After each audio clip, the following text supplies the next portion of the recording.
গাজওয়াতুল হিন্দ হচ্ছে ইসলামের সর্বশেষ নবী হযরত মুহাম্মদ সাল্লাল্লাহু আলাইহি ওয়াসাল্লামের একটি ভবিষ্যৎবাণী, যেখানে উল্লেখ আছে ভারতীয় উপমহাদেশে মুসলিম ও অমুসলিমদের মধ্যে একটি যুদ্ধ সংঘটিত হবে, যাতে মুসলমানদের বিজয় ঘটবে ইনশাআল্লাহ। হাদিস থেকে জানা যায় হযরত আবু হুরায়রা রাদিয়াল্লাহু তাআলা আনহু কর্তৃক বর্ণিত, হযরত মুহাম্মদ সাল্লাল্লাহু আলাইহি ওয়াসাল্লাম ভারতের হিন্দ অঞ্চলের কথা উল্লেখ করে বলেন, অবশ্যই আমাদের একটি দল ভারতের হিন্দুস্তানের সাথে যুদ্ধ করবে।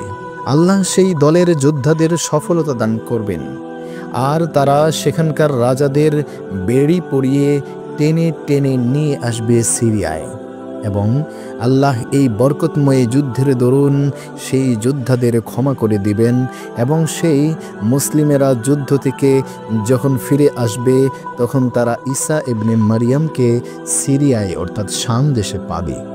হাদিস থেকে আরও জানা যায় হযরত মুহাম্মদ সাল্লাল্লাহু আলাইহি ওয়াসাল্লাম বলেন, আমার উম্মতের দুটি দল আল্লাহ তাআলা তাদেরকে জাহান্নাম হতে পরিত্রাণ দান করবেন।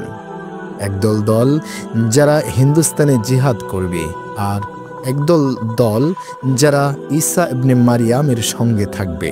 আরও উল্লেখ পাওয়া যায় আবু হুরায়রা রাদিয়াল্লাহু তাআলা আনহু বলেন, হযরত কাব রাদিয়াল্লাহু তাআলা আনহু থেকে বর্ণিত, হযরত মুহাম্মদ সাল্লাল্লাহু আলাইহি ওয়াসাল্লাম বলেন, বাইতুল মুকাদ্দাসের অর্থাৎ জেরুজালেমের একজন রাজা, এখানে সম্ভবত ইমাম মাহদী আলাইহিস সালামের রাজত্বের কথা বলা হয়েছে, ভারতের দিকে সৈন্য প্রেরণ করবে এবং সেখানকার যাবতীয় সম্পদ ছিনিয়ে নেওয়া হবে।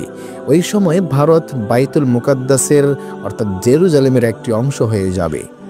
তখন তার সামনে ভারতের সৈন্যবাহিনী গ্রেফতার অবস্থায় পেশ করা হবে।